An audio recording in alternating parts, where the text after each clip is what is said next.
Follow the money. That's what I always say. You always follow the money. Yeah. This is Follow the Money with Mitch Moss and Pauly Howard on VSiN. Welcome aboard. Thanks for watching here on a Monday on YouTube TV, listening on SiriusXM Channel 158, iHeartRadio, TuneIn Radio, or any of our great affiliates from coast to coast in this hour. Warren Sharp in 30 minutes. His look at tonight's Monday Night Football tilt between the Chiefs and the Commanders. In 45 minutes, the good, the bad, and the ugly from the weekend, Pauly.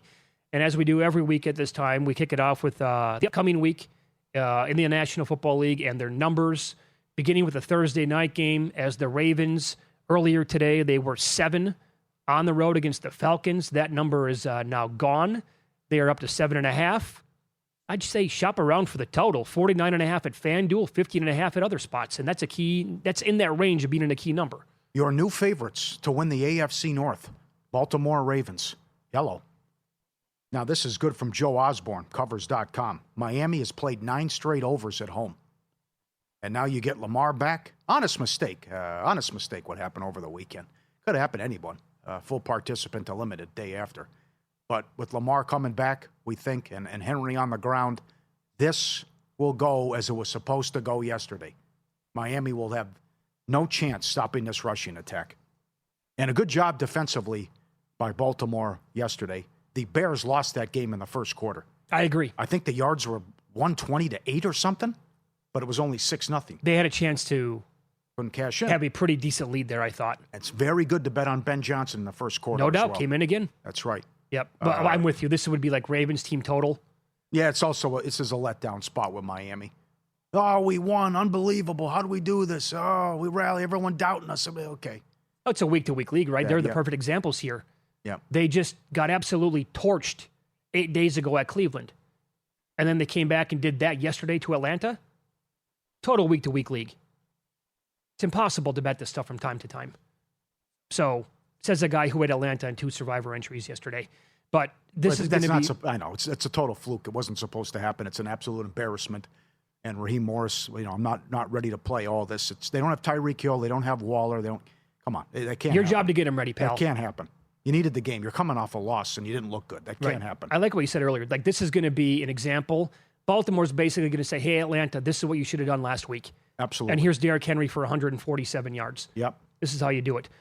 We do have, it is confirmed now, right? As of moments ago. Yep. Wentz is out for the year. It's got to be JJ. He's back. This is a pretty good spot for him to come into, I think, right? On the road against Detroit. What could go wrong? This was up to 9.5 in some spots. Oh, boy. The Lions, 11-2 ATS off the bye. Going back, their last 2 games off the bye, they scored 47 and 41 points. All of a sudden, this Vikings defense, total sieve. And I don't think this will go well for McCarthy either.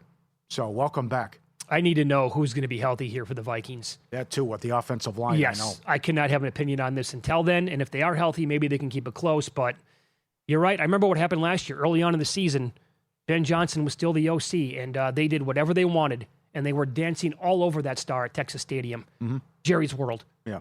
And absolutely embarrassed the Cowboys in that spot. Look at you see what I'm talking about with the tax, though? I mean, how high are these numbers based on I know. What we've seen the last couple of weeks, though, is favorites continue to get it done. It was a bloodbath for me, and I think a lot of others betting teasers yesterday as well. But to me, I got to come right back in a spot like this and look at the Ravens and tie it into the Lions. Right? Okay, so the Bears, after that loss yesterday, are on the road again. Another team here from the AFC North. The Bengals are at home. Bears are laying 2.5, Pauly, and the total here is going up, and that's the only play to make. But 52.5 now on the board. Bears lost a couple guys during the game on defense. They had a couple guys out going into the game. I got to see who plays for Chicago defensively again. Another good nugget from Joe Osborne.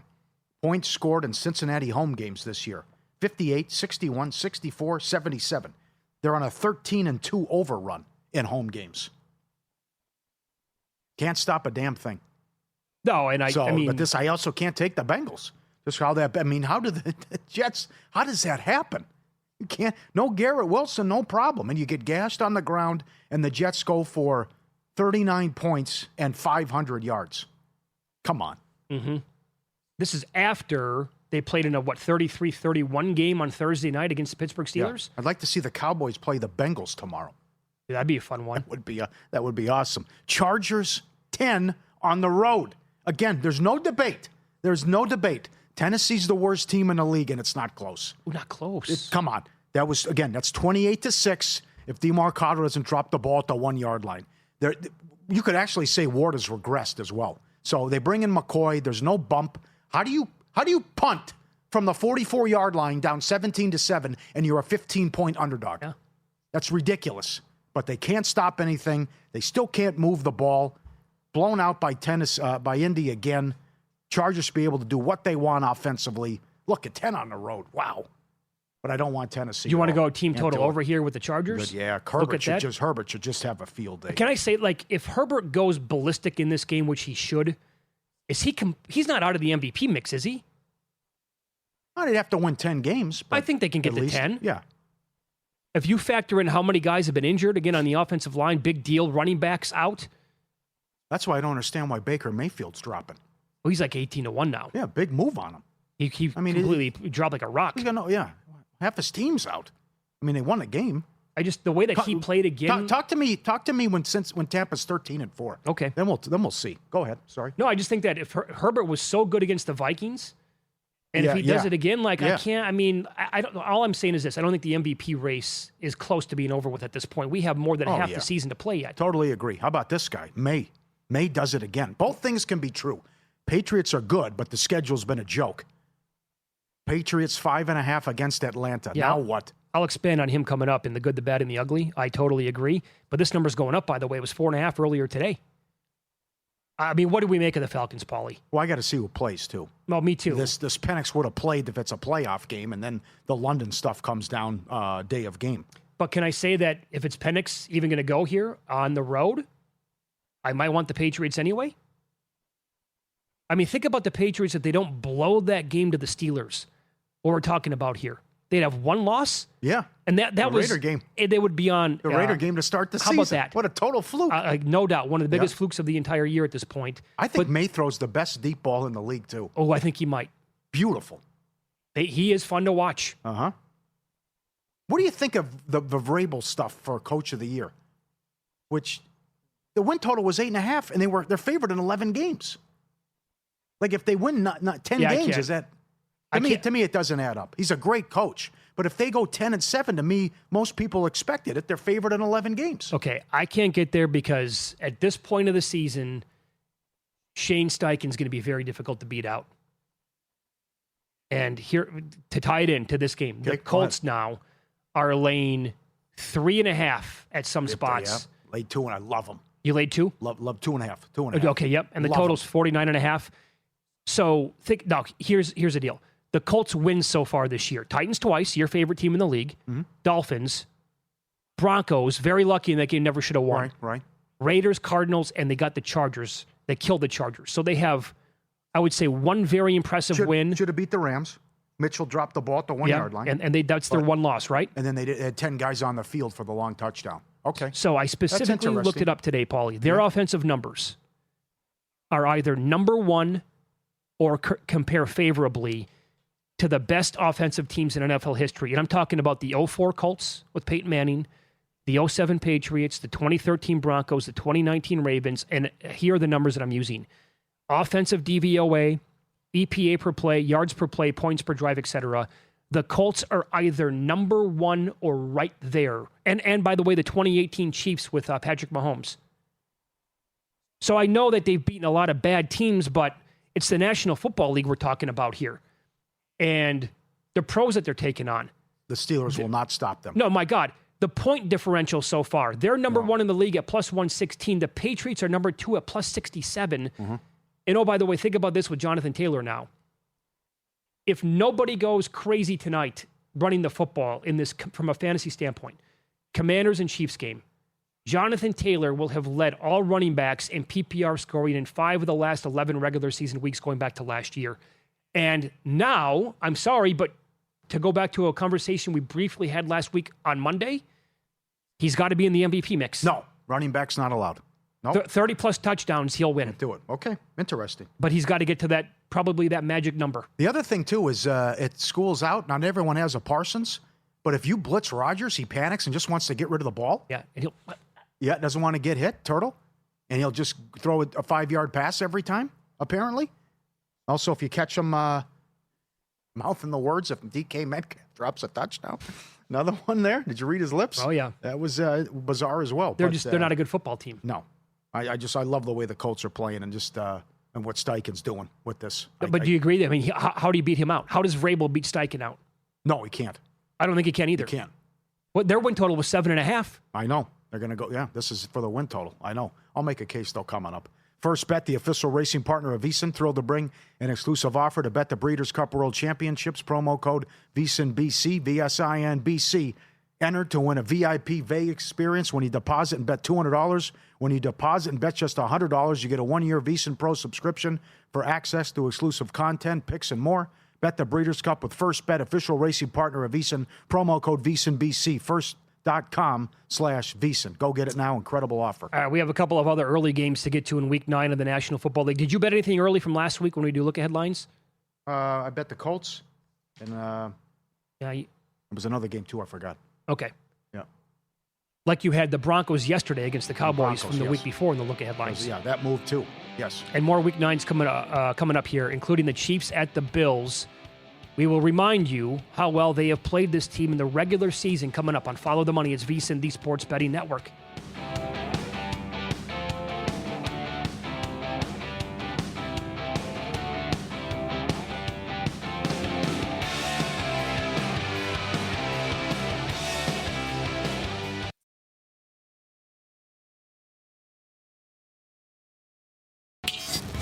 This is Follow the Money on VEASAN. Coming up in 15 minutes, Warren Sharp's going to join the program. His reaction to Week 8 and what he likes tonight.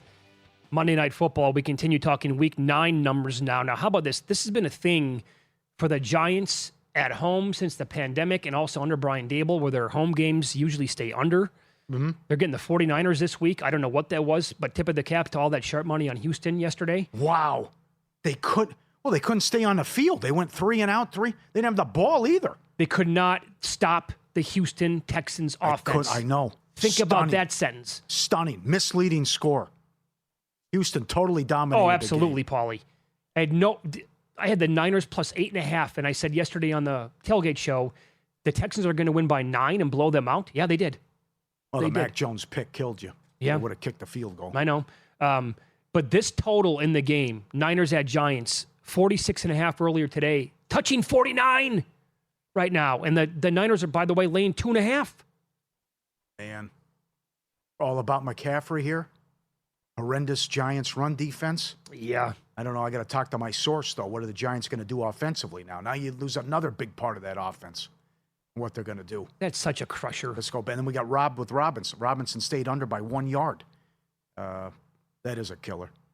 Maybe too demoralizing and they get spanked. Anyways, I think Shanahan and the guys will regroup. I think so, and too. Come out. Again, week to week, right? So disappointing. Like Kittle said, it's embarrassing. I can't believe it. I didn't think the organization was capable of putting up a stinker like that. But you are right. Stroud looked great, and full marks to the Texans. They needed to have that one. Yeah, and so now they're at home again in Week 9, and they're a small dog to the Denver Broncos. Broncos laying 1.5, total at 39.5.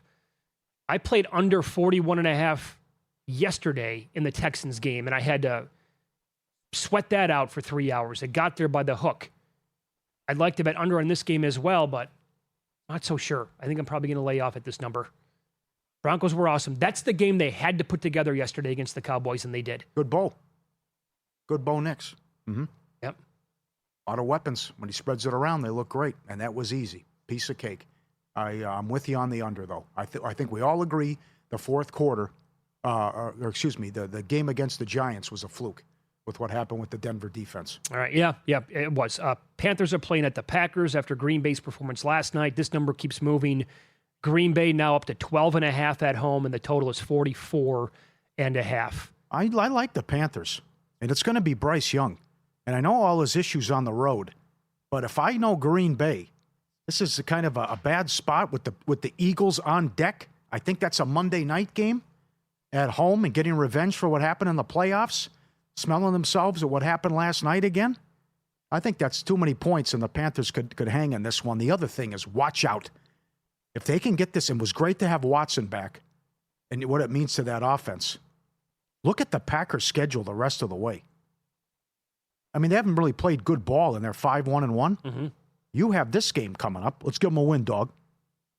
Yeah, dog. Philly, Giants. That's a win, dog. Vikings, Detroit's tough. Bears, Denver, Chicago, Baltimore, Minnesota. I don't see another loss coming. I'm not going crazy, but it's right there for Green Bay to get the 1 seed, considering you already beat Detroit. I don't know about that. You got a great chance. You don't think that's an easy schedule? Oh, they could lose one of those games to the Bears. They could lose Thanksgiving. They can lose at the Broncos. They can lose to the Ravens. Oh, I don't think so. You don't think so? Okay. Well, do you have them to be the 1 seed? I have 1 seed, and I have I have division big, and I have. Oh, that's why you're saying this. Okay. Well, you don't. Well, still, I can be objective though. You don't think? Come on. Well, put it this way: if they beat the Eagles that Monday night game, that's a terrific start then, or a continuation rather, because they still only have 1 loss on the year. By the way, this team could be undefeated. Yeah, no kidding. Should be. It took a minute for them to get going last night, but after they did, wow. They should be undefeated. 20 straight completions by Love. I know this. They will be the most popular team in Survivor for those who have them remaining, along with the Rams, because off the bye, they're laying 13.5 against the Saints. Got to be a quarterback change coming. Should be Shuck. And I don't know if it'll do that much. But, here's your big boy again as well. It's a free spot on a bingo card for the Rams. Yep. Jacksonville, the number is moving here. 3 minus 20 or else 3.5 the way it appears. Total 44.5 out here in Las Vegas against the Raiders. I don't get it. This is outrageous. Jacksonville's not that bad. Agreed. The Raiders are terrible. And Geno Smith has been awful. So you want to say coming off the bye all this, it's just no way. Okay, so if you're convinced that the Titans are by far and away the worst team in the NFL, and they're in their own separate tier. You know why? Another reason? They don't show any fight. At least the Saints fight. They have, yeah. The Titans just roll over when there's any adversity. Okay, that's it. By the way, I love what they said. We're gonna be sellers at the deadline. Not Cam Ward, though. Oh, thanks. Thanks, Captain Obvious. You're not going to trade Cam Ward at the deadline? Really, thank you. We appreciate that. We needed that part of the sentence to be filled out. You were saying? If they're the worst team in the league, the Raiders are in that tier right above them. Because the Raiders couldn't put them away and almost... Oh, but they're garbage anyway, yes. The Titans handed them the game, and the Raiders still couldn't take advantage and blow them out, yeah. So I'm with you on this. I think Jacksonville is a little bit short, although this game will be a home crowd for the Raiders. Yeah. Jacksonville's not going to carry or travel out here.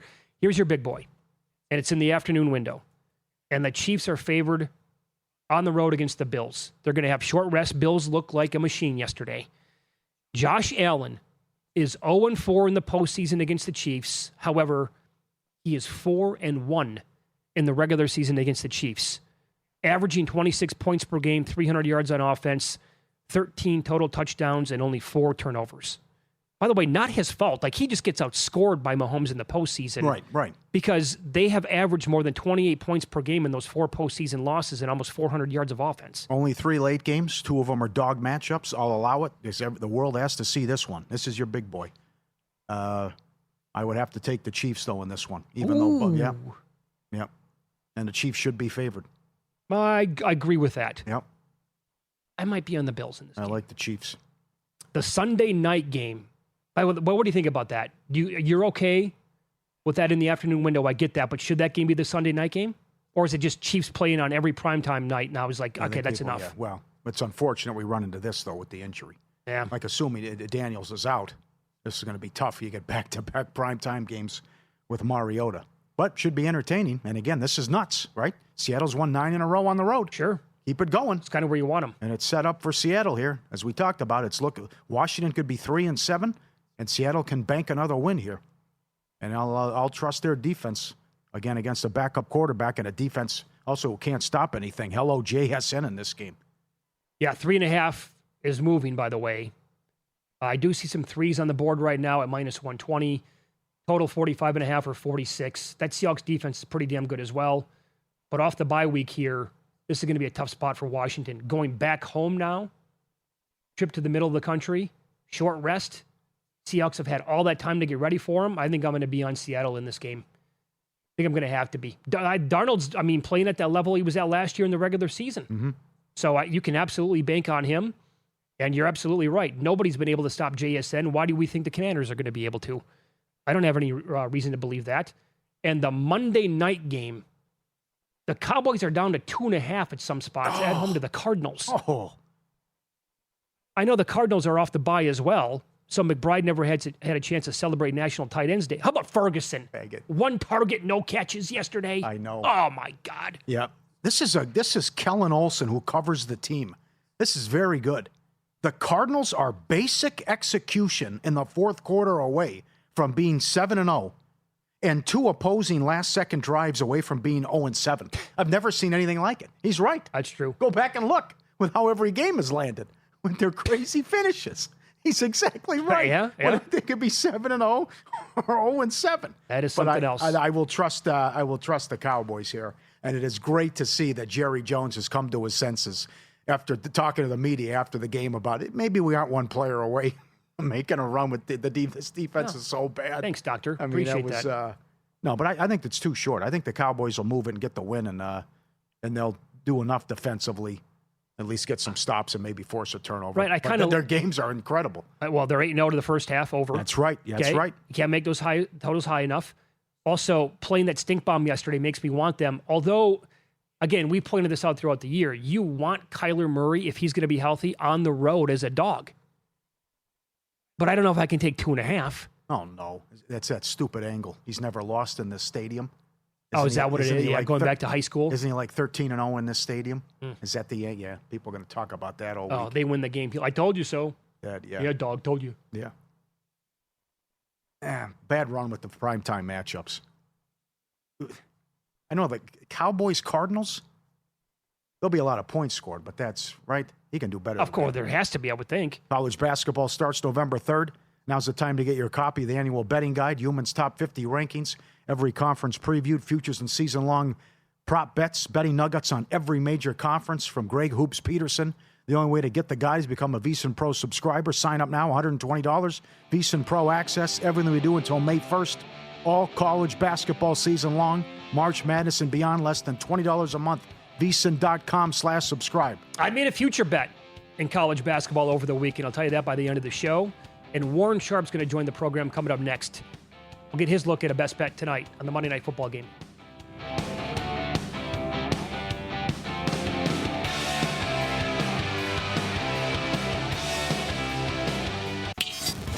This is Follow the Money on VSiN.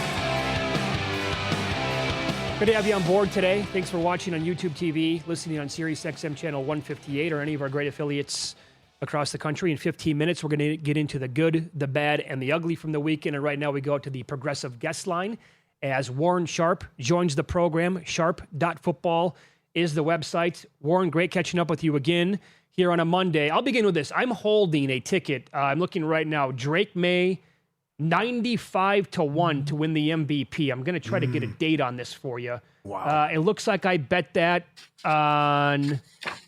Give me the date on this bad boy. I'll find that for you in a second. But either way, I'm holding 95-1. How strong is that ticket looking in your opinion right now?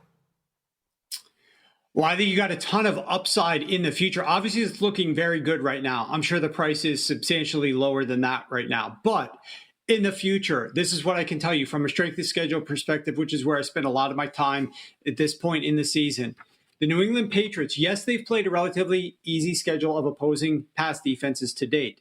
It's about to get even easier, though. Of their last 9 games, 6 of them are against pass defenses that rank 25th or worse. And where does Drake May stack up in terms of year 2 quarterbacks? Because if you rank the top quarterbacks of last year's class last year at the end of the season, Drake May was actually outside the top 3. He was behind Jaden Daniels, Bo Nix, and Michael Penix Jr., in fact, in terms of efficiency.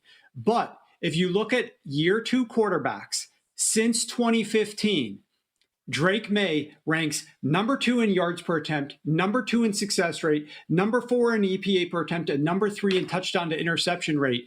And that's out of 64 qualifying year 2 quarterbacks. And that includes the only quarterbacks he's behind in terms of EPA, is Patrick Mahomes, Lamar Jackson, and Brock Purdy, their second seasons in the NFL. So Drake May is having a groundbreaking season from year 2. He's also significantly improved his game from year 1 to year 2. Some of these other guys were really good in year 1, obviously. So it just goes to show you how great Drake May is playing, how good he can continue to play because of these pass defenses he's going to face. But then also, let's not forget, Josh McDaniels, this offense, this system that they've got there is working really well for Drake May. So I've got a lot of confidence that this can continue. They also don't really have that bell cow wide receiver 1 who they're relying so much on. It's Drake May with a lot of guys around him. The offensive line isn't superior. There's not a marquee number 1 receiver. So it's really going to come down to, in terms of, if people look back at this Patriots offense, they're going to remember Drake May is the one driving this thing big time. I love hearing it. By the way, I made the bet on October 2nd. Wow. So a good 3 weeks into the season at least. It's great value. Yeah. Good job. Good job. I said this before you came on. It's the worst Steelers defense of my lifetime. That was so easy for Green Bay in the second half. What do you think about adjustments Tomlin can make, if there's anything he can do?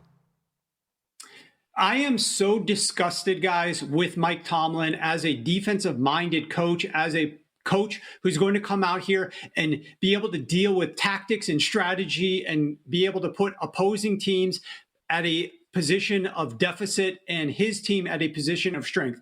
How many times do we have to see Mike Tomlin's defense get eradicated, get destroyed, and carved up by any decent offensive-minded head coach or any decent quarterback? And it continually happens. I told Gil on Wednesday's show, I said, this is going to be a problem for the Pittsburgh Steelers defense because they have one of the highest blitz rates, and that might have worked against quarterbacks that don't like to get blitzed a lot, which they played a bunch of those quarterbacks so far this year, like Justin Fields and Dylan Gabriel and Carson Wentz. But it's not going to work against Jordan Love because Jordan Love ranks number 1 in success rate, number 1 in quarterback accuracy, and number 2 in EPA per attempt against the blitz. So what does Mike Tomlin do? Does he come in here with a strategy like, hey, this quarterback's actually good against the blitz, let's not blitz quite as much? No, he just rolls back what he does. They have the mantra like, do your job, do what you do. This is Steelers football. And they came out and they not only blitzed at a very high rate yet again. Guys, this was the highest blitz rate for any Pittsburgh Steelers game this season that the Steelers blitzed. And they got carved up by Jordan Love against the blitz. 12.7 yards per attempt, 3 touchdowns to no interceptions, plus 0.82 EPA per attempt. And Jordan Love had a 153 passer rating when facing that Pittsburgh Steelers blitz. All of those numbers drastically worse when the Steelers didn't blitz. If the Steelers just sat back and didn't blitz Jordan Love, they would not have gotten carved up to the tune that they did. I have no idea. I think it was 17 times they blitzed the Jordan Love Green Bay Packers passing attack, and it was unnecessary. Strategy-wise, you should have realized that before kickoff. During the game, you should have realized you need to make an adjustment because it's worse when you're blitzing and it's better when you're not blitzing. They didn't come up with the right pregame strategy. They didn't adjust during the game, and they continually get embarrassed 2 weeks in a row now. Everybody saw the embarrassing performance against the Bengals, and they were talking about it on national TV. I don't know how many people picked up on the blitzing aspect and how predictable the Steelers defense would get exposed this week, but that's why we're talking about it right now. Yeah, and to your point about how bad that was last night and not adjusting Warren, at one point, Love had 20 straight completions in the game. He's going to set an all-time record there, and I'm guessing like a lot of those blitzes were coming during that window. Yeah, what the Pittsburgh Steelers in the second half gave up like 4 straight touchdown drives. I think the Packers scored almost every single offensive possession there until the very end. So it's just embarrassing for the Pittsburgh Steelers to perform like that defensively at home in a second week on primetime TV. Yep.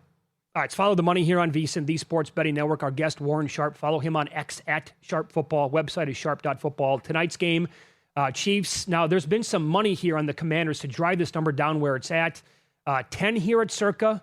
A lot of 10.5 still out there. Total 48 and a half. Your thoughts overall on this game?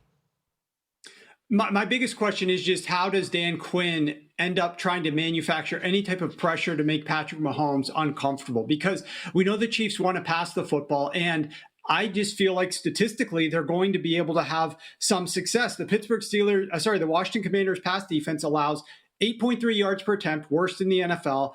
the highest yards per completion at 12.9, 5.6 touchdown rate, which ranks 22nd in the NFL. And they just lost Dorrance Armstrong, who they put on IR. He led the defense in pressures and in sacks.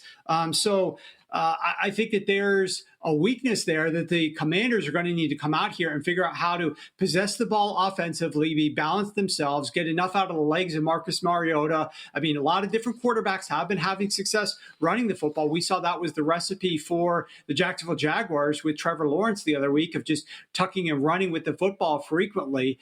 And other quarterbacks have had the same level of success. So is it going to be Marcus Mariota's legs on the ground? Are they? And I know they got their receivers back, but what is Washington's offense going to do to keep the ball progressing, gaining first downs, and out of Patrick Mahomes' hands? Because when Mahomes has it, it just doesn't seem like he's going to be put under the level of duress to not have success down the field. Now, the only silver lining, I guess, for the Washington Commanders is that there are some injuries to the Kansas City Chiefs offensive line. Maybe they could take some advantage of that, but it feels like with a fully healthy receiving core for the Kansas City Chiefs, Patrick Mahomes is going to have enough time to pick apart that secondary if he so desires. I know last week it was on the Sunday morning tailgate show. You had a great point and terrific analysis on Rashee Rice, because they made it a point. Andy Reid and the coaching staff said, no, we're going to get him involved early and often. And you said, bet his first quarter numbers over, which got there. Now overall for the game, like his numbers are 6.5 catches. Yards looks like between 65.5 and 67.5. Anything here with Rice tonight, or was that like a one-off last week? It was a one-off because I thought they were going to get him involved early, Yep. and I think maybe his full game didn't even get there, but his first quarter did. And the issue is now I'm looking at all these receivers. They've got everybody healthy. I mean, Tyquan Thornton is down to like, a yard and a half is his receiving yard prop. It's hilarious that like this guy was like their deep threat, and now they're pricing him as a yard and a half. You've got all types of auxiliary weapons that are up. Rashard Smith is there, Tyquan Thornton, but then you got the mainstays. Marquise Brown is still there. Juju Smith-Schuster is still there. Rashee Rice is back. Everybody's up. Xavier Worthy, like Travis Kelce, Noah Gray, like everybody that you could imagine is healthy and active for the Kansas City Chiefs offense. So it's hard to kind of isolate which of those guys. Like that's what I'm saying. It's almost like Patrick Mahomes' dealer's choice. Like, what does he want to do with the football? Who does he want to get it to? Because I think he might have enough time to pick out whatever matchup he likes, and there should be a lot to like. So it's hard to narrow down which of these guys is in the best spot here. We know the Commanders struggled defending the slot, but they struggled defending receivers in general. You got me to thinking here, and we're up against it, but if this was a Super Bowl, I don't know how many books offer this, but how many receivers will have a catch in this game tonight for the Chiefs? If you can find that, I mean, it's a good enough number. Like you said, I mean, we might have 8 guys with a catch tonight for the Chiefs. Right. Yeah, we definitely could, especially if the game gets a little bit out of reach and they start resting some of their starters, for sure. I could see that. Warren, love talking to you. Thanks for the time. Enjoy the game tonight. Thanks, guys. Good luck. you. There you go. Again, website sharp.football, on X at sharp football. I got to look for that because he's spot on. Like, who do you make the case for? Well, how about all of them by just betting that prop if it's available? That's also great on Tomlin. Oh, yeah, very good. The good, the bad, and the ugly coming up next. I'll expand on this Drake May for MVP run because he did something yesterday. The last 6 times the quarterback went on to go and win the award.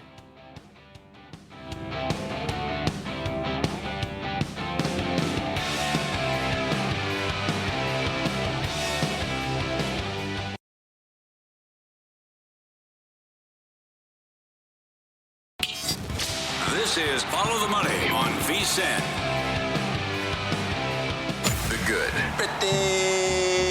Pretty good. I'm feeling pretty good. The bad. I've had it with this job. Got no food, got no jobs. Our pets' heads are falling off. And the ugly. First of all, that's horrible. Wow, that was the worst piece of crap I've ever seen. The good, the bad, the ugly, brought to you by sharpplays.com. Get the latest betting insights and analysis now. Sharpplays.com. I can't sit here and bash Aaron Glenn's brains in every single week for doing ridiculous stuff as a head coach and then not give him some flowers and tip my cap when he pulls off a game like yesterday, and the team does as well. 502 total yards, 254 on the ground. Fields played well. Breece Hall was a total stud in that game. The throwing touchdown to boot. You mentioned this earlier. I'll bring it up one more time. Fields finally defeated an opponent when they scored 21-plus points. Finally did it. Yep. So they never gave up in that game. 23 points in the fourth quarter. Shame on the Bengals. Drake May. Warren Sharp, dynamite analysis, and it's going to keep going with May as long as he stays healthy because of the competition. He is fourth in passing yards. Number one in completion rate, 75%. 9 yards per attempt. Lamar and Darnold, 9.1, only behind those two. He has 15 touchdowns. 5 quarterbacks have 15. 3 have 16. Stafford has 17. His 118.7 quarterback rating is only behind Lamar. He hasn't played enough. And then there's this tweet from Jack Andrade. Drake May has had 200-plus passing yards and a 100-plus passer rating in 7 consecutive games. Every other player to have such a streak that long in a single season went on to win the MVP. Rodgers did it twice, 2011 and 2020. He did it 12 straight games.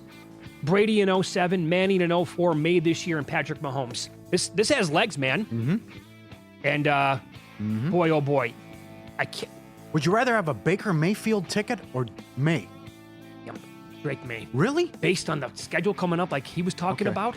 Well, And if they win that division, Tampa's schedule's doable too at the back end. would you rather have a Drake May MVP ticket or Jonathan Taylor Offensive Player of the Year ticket? Oh, it's not even close. Well, here's where you might get screwed. What if Jonathan Taylor wins the MVP and they give the Offensive Player to somebody else? No. Okay. It's just these guys are just so anti-running back. that 100. it's- Here's the point. Go ahead, 132. sorry. Rush, don't ever cut me off again. Yes. 850 yards on the ground, leads the NFL by almost 100. Yeah. 12 rushing touchdowns, 2 more in the air. Here's the thing, Pauly. He's on pace for 1,700 plus on the ground, more than 2,000 from scrimmage, and 30 touchdowns. Like, if he know. touches 30 touchdowns, come on! All right. My good. The division races in the NFL and college football, not to mention the futures. Like, who's AFC West? Tough. NFC North, Packers, Lions. NFC West, That's a good one. AFC East. Baltimore favored to win the AFC North, even though they only have 2 wins. College football, Big 12, BYU, Cincinnati, Texas Tech, Houston, Utah. SEC, A&M, Georgia, Bama, Vandy, Ole Miss. There's plenty of other races as well. This is phenomenal about what could happen here from a future standpoint, who's going to win these conferences, and what's going to happen with some of the other races, like yes-no playoff as well. And he can't screw this up now. Huge win Saturday for Ole Miss. The mouth of the South. It's right there. It was there last year, and he blew it. He lost to Florida as a double-digit favorite. He lost as a home favorite to Kentucky. It's right there for Kiffin and Ole Miss. They should be able to make the playoff now with no problem. I had a after monster that win. ticket on them last year at 25 to 1 to win the That's whole right. thing. Missed the playoff. I have one bad. I don't know about this expedited review. How do you miss offsides on the Packers? But then you're not allowed to go back. It's just strange where they're like, oh, okay.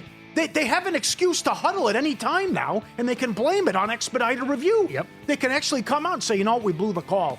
Let's get together. Oh, expedited review, we're good. Like the touchdown that they missed late in the game on Pittsburgh. And go back, oh, no, he's got it. It's like they wait till they throw it to McCauley, and then they hear McCauley, and then, okay, yep, we got it. And it goes back to the call on Detroit. How late was that penalty after Goff scored? And then no two flag. minutes, 90 no seconds? flag. And then it's like, oh, well, we heard from New York. Expedited review. Yep. But it's like they have an excuse to huddle now every time. Let me give you another one, Who Pauly. knows what they're up to? How the hell was that Eagles ball yesterday? That's another one. Give me a break on that. Where's expedited review there? Well, forward Sure. progress, stop, whatever. You can't, there's It's no just- way I the don't whistle know. never blew. You can't miss that offsides. I mean, the look on Rodgers was losing his mind. I don't blame him. It was so obvious. Yeah, I had no action on that Eagles game yesterday. I was livid when they did not give the ball to the Giants. Yeah. Livid, I tell you. It was a big call. I only got one bad as well. Dak Prescott. Dude, it's 1st and 10 at your own 48. You have 22 seconds before halftime. Yeah. We each got a text from the good doctor. We got it. He's like, hey, guys, this is setting up beautifully. I'm like, oh, I'm watching, pal. This is right where we want them. You're down 27-10. Get some points. You are set up perfectly for Brandon Aubrey and a chance at history. Even if it's 65 yards, I don't care. You might make it. Might hit the net. Yeah. And again, like, I'm not I'm not paying or betting on you, Dak. I have all my money and all my eye and all my attention is on Brandon Aubrey. I don't care about you. Get off the field. Put the kicker in the game. Yeah. I want to see it from 70, man. Everybody did. How do you throw that pass? And yes, I got killed on that prop. Yeah. Multiple props in that game. 3rd and 20 bothered me the most. Just check it down. That too. He probably trotted him out. Oh, my God. I couldn't believe what I was watching there. My ugly. How much time does Deion Sanders have left? No, I did not see this. Oh, my God. Because this was only one game late, and I saw the score early. I'm like, that's it. I'm going to go out, have a cocktail. And I did not see this. Go ahead. Are you ready for the numbers? Yeah, hit me. At halftime, they trailed at Utah. Stormy was on the game. God bless her. They trailed 43-0. Yards, 398 to -18. Rushing yards, 260 to -41. At halftime, Utah had a backup quarterback. Yes! Oh, my God. And the Atlanta Falcons. All I can... What a disservice to Americans and football fans across the country. What are you doing with Robinson? I get it with the fumble. How do you take him out? Algier, 3rd and 1 stuffed, and then Robinson basically doesn't get it. He's either not on the field, doesn't get a touch. You go 3 and out, you go 3 and out. Dolphins score again, 17-3. You should be ashamed of yourselves for that performance. Mm-hmm. No doubt. Let's stop the insanity. And this must stop. Enough with the college buyouts with these coaches. Kelly, $54 million. Napier, $20 million. Franklin, $45 million. What are you doing? Jimbo Fisher was bad enough. Florida's a good program. We were that concerned. Boy, we got to have Billy Napier. We got to lock him down. And if something happens, let's get that buyout up to $20 million. What? You give Kelly $90 million. 90% of it was guaranteed. Mm-hmm. What do you all that money to Franklin, who never won a big game in his life? What are we doing here with these absurd buyouts? It keeps happening. And Charlie Weiss was getting paid by 2 schools. What was going on? It infuriates me when you see that. And of course, the Bengals up 15 in the 4th quarter. For the first time in 25 years, the Jets scored 35 points and had more than 500 offensive yards. 254 on the ground. No Sauce, no Taylor, no Wilson, no problem. They had a players-only meeting today. They are 30th in points allowed per drive, last in yards allowed per play, 31st in 3rd down stop rate. After the game, Zach Taylor, one of the defensive players, needs to step up and lead the group and carry a sense of accountability. How about you fix it? No kidding. How long does this guy get to live off the Super Bowl appearance? Yeah.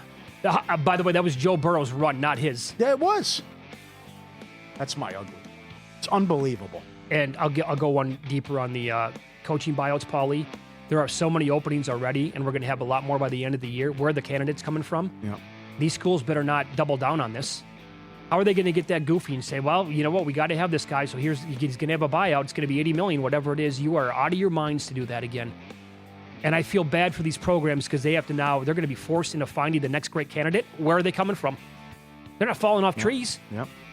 Well, the line moves. Sharp Place is already there. They don't just follow the market. They help move it. You're not going to outsmart billion-dollar books or full-time sharps on your own. With the Sharp Plays, you don't have to. He had Gadsden first touchdown on Thursday and donated $22,000 to charity with the Robin Hood plays the last couple of years. Documented results, public logs, transparent receipts, sharpplays.com. Trusted by pros, watched by the books. Visit sharpplays.com and stay ahead of the line. Yeah, man, we have the Equinox tonight. Fun night. A little bit of everything going on. That's right. Including Game 3 of the World Series. What do you think so far through 2 games? It's unfortunate we're having a close game. And yeah. I think that... no drama yet. It felt like Game 2 lasted like 2 hours the other night. I mean, that zipped by. Mm-hmm. Tim Neverett on the program coming up next. Calls Dodgers games on TV and radio in Los Angeles. Does he expect this thing to go 6 or 7 games? We'll ask him on Follow the Money. It's VSiN, the Sports Betting Network.